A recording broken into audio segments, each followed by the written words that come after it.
Ден по европскиот извештај во кој Македонија доби испеглана оценка за политичкиот диалог и ново укажување дека мора да се најде решение за спорот со Грција, Бошковски бара од Груевски да ја објасни позицијата на власта, дали договара промена на името и кој е компромисот. Да чуеме по толку време да ни објасни што е разумен компромис за кој се залага, со кого е тој компромис, со СДСМ и со партиите кои се за промена на името.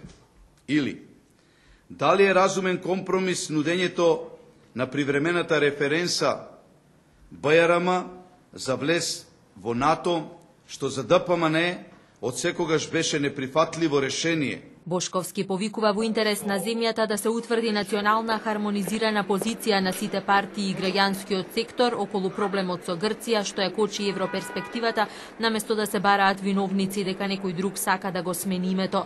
Со тензијата околу името, според него си има за цел да се одвлече вниманието од критиките за невработеноста и сиромаштијата, притисокот врз медиумите и кршењето на човековите слободи и права. Лидерот на Обединети за Македонија со бунтот на 7 ноември и официјално го отвори фронтот со Груевски, кого го обвинува дека нема капацитет да се справи со проблемите на граѓаните и убедува дека ја има поддршката на десницата. На нашиот бунт на 7 ноември присуствува најмалку над 15.000 граѓани.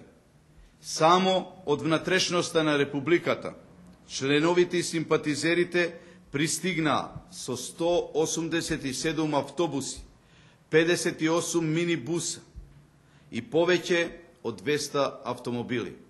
Партијата на Груевски веќе подолго се воздржува да го коментира политичкото дејствување на Љубе Бошковски.